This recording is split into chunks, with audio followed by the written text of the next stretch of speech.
Hi guys, welcome once again to my channel Astro Arushi. मैं हूं astrologer, tarot card reader और vastu consultant Arushi. आज मैं आप लोगों के लिए जो टॉपिक लाई हूं, जिसके बारे में मैं आप लोगों के साथ कुछ बातें शेयर करना चाहती हूं, वो है पितृपक्ष के बारे में। जैसा कि आप लोग जानते हैं कि आजकल पितृपक्ष के दिन चल रहे हैं। इसका मतलब कि हमारे पितरों के दिन चल रहे हैं। पितृ, पहली बात तो होते कौन है? पितृ वो लोग होते हैं जो हमारे अपने फैमिली मेम्बर्स होते हैं, लेकिन वो अब हमारे साथ इस दुनिया में नहीं है। हमें छोड़कर वो दूसरी दुनिया में विलीन हो चुके हैं। ऐसा मानना है कि पितृपक्ष के दौरान हमारे जो पितृ हैं वो अपने लोगों से मिलने के लिए धरती पर आते हैं, पर वो हमें ना तो छू सकते हैं, ना हमें वो हमसे बातें कर सकते हैं। वो कुछ ऐसे संकेत देते हैं जिससे वो अपनी मौजूदगी का एहसास कराते हैं। हमें कैसे पता चले कि हमारे पितृ हमारे आसपास हैं और वो हमें ब्लेसिंग्स दे रहे हैं? कुछ ऐसे संकेत होते हैं जिनके द्वारा वो ये बताने की कोशिश करते हैं कि वो हमारे आसपास है। देखिए, अगर पितृपक्ष के दौरान स्पेशली अगर पितृपक्ष जब चल रहा है, यानी उन 15-16 दिनों के अंदर यदि आपको आपके सपनों में आपके पितृ नज़र आने लग जाएं और वो अगर आपको बहुत फ्रीक्वेंटली नज़र आते हैं, तो आप समझ लीजिए कि आपके पितरों का आपके ऊपर आशीर्वाद है और वो आपसे आपकी सक्सेस को लेकर बात करना चाहते हैं। वो आपके लिए ब्लेसिंग्स लेकर आए हैं। अगर आपको सपने में ऐसा दिखाई दे कि आप अपने पितरों को कोई चीज़ गिफ्ट में दे रहे हैं, यदि आप वो गिफ्ट दे रहे हैं अपने पितरों को, तो इसका मतलब कि आपके ऊपर कोई ना कोई अनवांटेड प्रॉब्लम आ सकती है। तो आपको इसके लिए कोई ना कोई रेमेडी करने की ज़रूरत है। रेमेडीज़ जो पितृपक्ष में हम लोग करते हैं वो ये कि आपको डेली अपने घर पर साउथ की डायरेक्शन में पितरों के नाम का, साउथ की डायरेक्शन यानी दक्षिण दिशा में पितरों के नाम का एक दिया सुबह शाम जलाना चाहिए।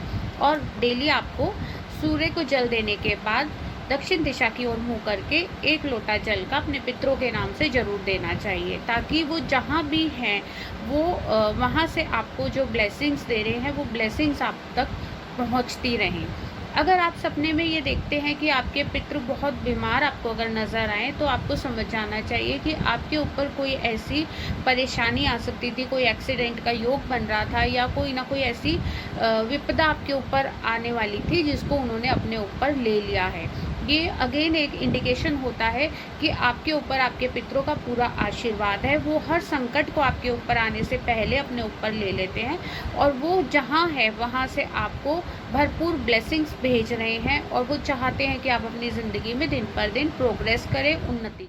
कई बार ऐसा होता है कि हम कहीं जा रहे हैं, अचानक से हमारा एक्सीडेंट होते होते बच जाता है, या हमारा पैर फिसलते फिसलते बच जाता है, या कोई भी ऐसी अनहोनी घटना होने वाली होती है जो अचानक से हम जिससे बच जाते हैं। तो अचानक हमारे मुंह से एक ही बात निकलती है कि हमें ऊपर वाले ने बचा लिया। एक्चुअली वो हमारे पितरों का आशीर्वाद होता है, जिसकी वजह से हम उस मुसीबत से, उस अनजानी घटना से अपने आप बच जाते हैं। वो उनका ही आशीर्वाद का फल होता है कि हम उस विपदा से सकुशल निकल पाते हैं। अगर आपको सपने में ऐसा लगता है कि आपके पितृ आपको गिफ्ट में कोई चीज़ दे रहे हैं, तो आप समझ जाइए कि ये एक बहुत ही गुड लक का साइन है। आपके पितरों का भरपूर आशीर्वाद है आपके ऊपर, वो आपसे बहुत प्रसन्न है, और वो इन दिनों में आपको वो किसी न किसी तरह का संकेत दे रहे हैं कि वो आपकी लाइफ में भरपूर ब्लेसिंग्स भेज रहे हैं, और वो उन ब्लेसिंग्स को चाहते हैं कि आपके ऊपर वो ब्लेसिंग्स हमेशा बनी। कई लोग ऐसे होते हैं जिनके यहाँ ना पितरों का जो ये पितृपक्ष होता है, इसमें ना कोई ख़ास काम वो लोग नहीं करते हैं अपने पितरों की शांति के लिए। अगर आपके यहाँ भी ऐसा कोई ख़ास नियम नहीं है, कोई रिचुअल नहीं है कि पितृपक्ष के दौरान आपको कोई पूजा खास करनी होती है, या उनकी शांति के लिए, उनकी ब्लेसिंग्स के लिए आपको कोई ख़ास उपाय करना होता है, तो एक बहुत ही सिंपल सा काम जो आप हमेशा कर सकते हैं कि हर महीने की अमावस्या के दिन आप पितरों के नाम से दूध और चावल अगर आप दे सके तो किसी निर्धन को दे दें, या फिर आप मंदिर में दे दिया करें। इससे भी आपके ऊपर हमेशा अपने पितरों का आशीर्वाद बना रहेगा।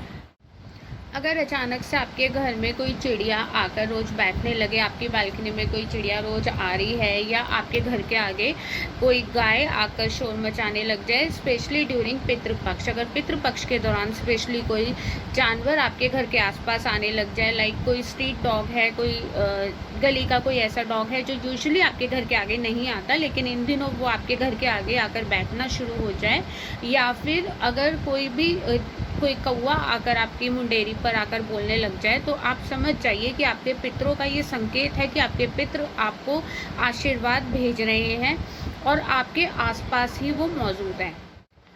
खाली हमें पितृपक्ष के दौरान देखिए इन जानवरों की सेवा करनी चाहिए, ऐसा ज़रूरी नहीं है। जानवरों की सेवा हमें हमेशा हमारी लाइफ का एक पार्ट बना लेना चाहिए कि हमें पशु पक्षियों की सेवा जिस भी तरीके से हम कर सकते हैं। हम ज़्यादा कुछ नहीं कर सकते तो कम से कम हम चींटियों को आटा डाल सकते हैं, रेगुलर बेसिस पे हम पक्षियों को थोड़ा सा दाना डाल सकते हैं, गाय को कुछ भी हरा चारा या हमारे घर में जो भी फल फ्रूट के छिलके होते हैं, सब्जियों के छिलके होते हैं, वो हम खिला सकते हैं। या किसी स्ट्रीट डॉग की अगर हम सेवा कर सकते हैं, एटलीस्ट हमें पूरे साल, इनफैक्ट पूरी ज़िंदगी कोशिश करनी चाहिए कि हम कम से कम जितना भी अपनी तरफ से कर सके पशु पक्षियों की सेवा करें।